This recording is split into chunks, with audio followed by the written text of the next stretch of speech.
ang dahilan kung bakit bumabata ang mga pasyente ng osteoarthritis. Araw-araw, tumatanggap ang St. Luke's Medical Center ng dos-dosenang napakabatang pasyente. Ilan sa kanila ay hindi pa 20 taong gulang ngunit na-diagnose na ng osteoarthritis. Ang pinakakaraniwang pagguho ng kasukasuan ay nangyayari sa mga tuhod, pulso, balikat, balakang at mga kasukasuan ng gulugod. Ano ang dahilan kung bakit lalong bumabata ang mga pasyente ng osteoarthritis? Ang pangunahing dahilan ay dahil sa mga gawi sa pamumuhay ng mga kabataan tulad ng pag-upo na nakabukaka, pagyuko habang nakaupo, pagyuko ng leeg ng matagal para mag-scroll sa telepono.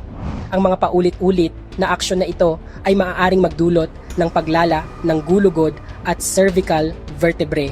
Ang pagpupuyat, hindi regular na pagkain o maling ehersisyo ay nakakatulong din sa pagtaas ng kaso ng osteoarthritis sa mga kabataan. Ang magandang balita ay hindi nakamamatay ang mga sakit sa buto at kasukasuan. Ngunit kung hindi agad magagamot, maaari itong magdulot ng malubhang epekto sa kalusugan tulad ng pagnipis ng kalamnan, depekto sa kasukasuan, pagtaas ng panganib ng mga sakit sa puso, pinsala sa bato o kahit kapansanan. Kaya, paano maiwasan ang osteoarthritis? Manatiling nakatutok para sa mga susunod na video.